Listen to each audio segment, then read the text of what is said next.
एक बार एक शिष्य के मन में जिज्ञासा हुई अपने भविष्य को जानने की, इसलिए वह पहुंच गया एक ज्योतिषी के पास। ज्योतिषी ने ज्यों ही शिष्य के हाथों की लकीरों को देखा तो एकदम से बोला, अरे आपकी लकीरें तो बता रही हैं कि आप एक पूर्ण गुरु के शिष्य हैं। तो शिष्य ने हाँ में सिर हिला दिया। फिर ज्योतिषी ने कहा कि आप मुझसे अपना भविष्य क्यों पूछ रहे हैं? शिष्य ने उत्तर में हैरानी से कहा, क्यों?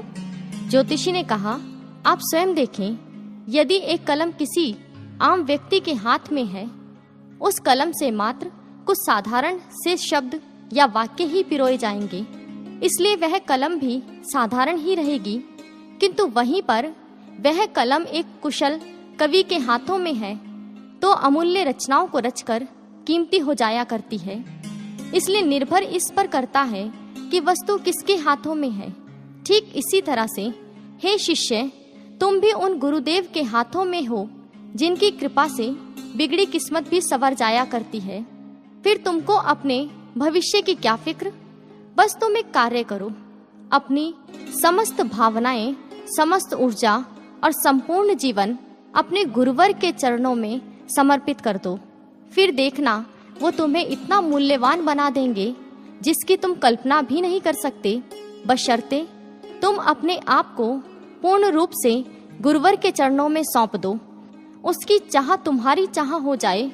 और जब एक शिष्य ने अपने गुरुदेव की ऐसी अनुपम महिमा को सुना तो उसके मन के भीतर भाव तरंगे हिलोरे लेने लगी और गदगदित होकर सहसा ही वह कह उठा, हर पल रहे चरणों में तेरे, तन मन धन से अर्पित, हे गुरुवर अब ये अभिलाषा जीवन करें समर्पित। क्योंकि भक्तजनों, समर्पण ऐसी ही अवस्था होती है जहाँ शिष्य अपना सर्वस्व गुरु के चरणों में अर्पित करने को तैयार रहता है, जहाँ वह अपना सब कुछ उलीझकर गुरु को सौंप देना चाहता है।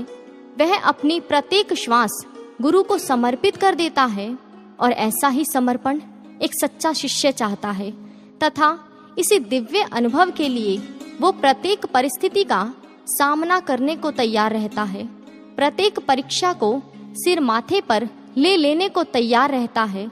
ठीक उसी प्रकार जैसे मिट्टी कुम्हार के हाथों में अपने आप को सौंप देती है और जब वह मिट्टी एक घड़े के रूप में परिणित हो लोगों के सिर पर स्थान पाती है तो उसे याद आती है कुम्हार के पैरों तले रौंदे जाने का समय, अग्नि में तपाने का समय, चाक पर घुमाने का समय, कि इन सब के पीछे कुम्हार की कृपा दृष्टि उसके नव निर्माण की प्रक्रिया थी।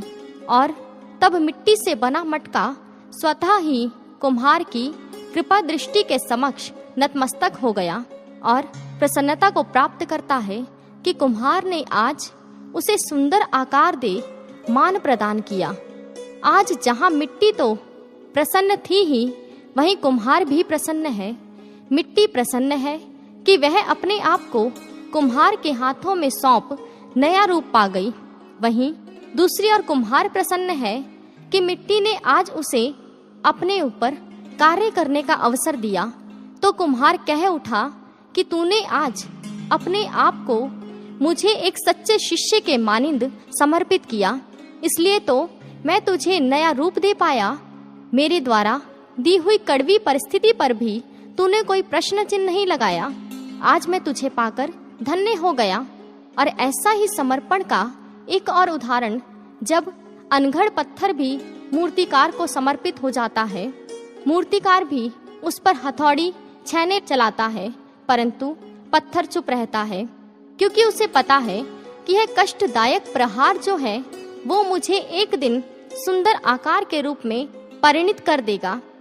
और सच में मूर्तिकार के सधे हुए हाथों के हुनर से अनघड़ समर्पित पत्थर भी सुंदर मूर्ति का रूप ले लेता है। यही बात सर्वश्री आशुतोष महाराज जी भी कहा करते हैं कि विध्वंस के बाद निर्माण की प्रक्रिया शुरू होती है, क्योंकि सद्गुरु एक शिष्य के भीतर से बुराइयों का, अवगुणों का विध्वंस कर सद्गुणों का सृजन किया करते हैं।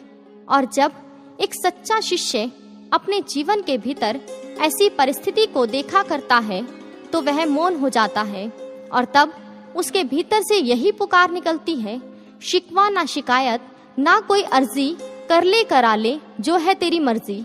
सच में भक्तजनों, एक सद्गुरु ही हैं जो एक शिष्य का निर्माण करते हैं, उसे नया रूप प्रदान कर दिया करते हैं। और जब एक शिष्य अपना निर्माण होते हुए देखता है तो उसके अंतःकरण से कुछ ऐसे उद्गार प्रस्फुटित होते हैं, सृष्टि में है सबसे अलग सद्गुरु ही निर्माता, उसका ढंग और शैली उसकी कोई समझ ना पाता। भाव देख समर्पण का वो करता है निर्माण, कभी उठाकर कभी गिराकर देता नई पहचान। वहीं दूसरी ओर एक शिष्य का समर्पण ही है जो उसके अर्थहीन जीवन को अर्थपूर्ण जीवन बना देता है। जब जब भी शिष्यों ने गुरु के चरणों में समर्पण किया तो बदले में सद्गुरु ने उसे पूर्णत्व की ओर बढ़ा दिया। कहते हैं शिवाजी के राज्य में एक बार उसके गुरुदेव हाथ में कमंडल लिए भिक्षा की याचना करने आए। जानते हैं क्या हुआ? जैसे ही शिवाजी ने गुरुदेव के मधुर कंठ से भिक्षा की ध्वनि सुनी तो आज शिवाजी ने भी कोई कसर नहीं छोड़ी। उन्होंने एक कागज में कुछ लिखा और कागज को कमंडल में डाल दिया। जानते हैं उसमें क्या लिखा था? उसमें लिखा था कि मैं ये पूरा राज्य गुरुदेव को समर्पित करता हूँ। आज शिवा ने समर्पण की नई मिसाल को गढ़ दिया और यहाँ गुरुदेव अत्यंत प्रसन्न हो कहते हैं कि आज से इस राज्य की बागडोर मैं अपने प्रतिनिधि के रूप में तुम्हें पुनः सौंपता हूँ। ऐसा था शिवा का समर्पण। हमारे इतिहास में ऐसे असंख्य उदाहरण हैं कि जब जब शिष्यों ने गुरु चरणों में समर्पण किया तो गुरु ने उनका नवनिर्माण कर संसार के समक्ष प्रस्तुत कर दिखाया। नरेंद्र ने गुरु चरणों में समर्पण किया तो संसार के समक्ष विवेकानंद बनकर उभरे। मूल शंकर गुरु विरजानंद जी के चरणों में झुके तो दयानंद सरस्वती बने। गुरु के कृपा की और शिष्य के समर्पण की गाथाएं हमें यह समझाती हैं कि गुरु के चरणों में किया गया समर्पण ही सर्वश्रेष्ठ समर्पण है। तो आइए ये कथाएं इतिहास की मात्र कहानियां बनकर ही ना रह जाएं, हम उन भक्तों के जीवन से सीख लें और ऐसे एक नए इतिहास को गढ़ें कि युगों पर्यंत भी गुरुदेव श्री आशुतोष महाराज जी के शिष्यों के समर्पण की गाथाएं मार्ग प्रशस्त करती रहें।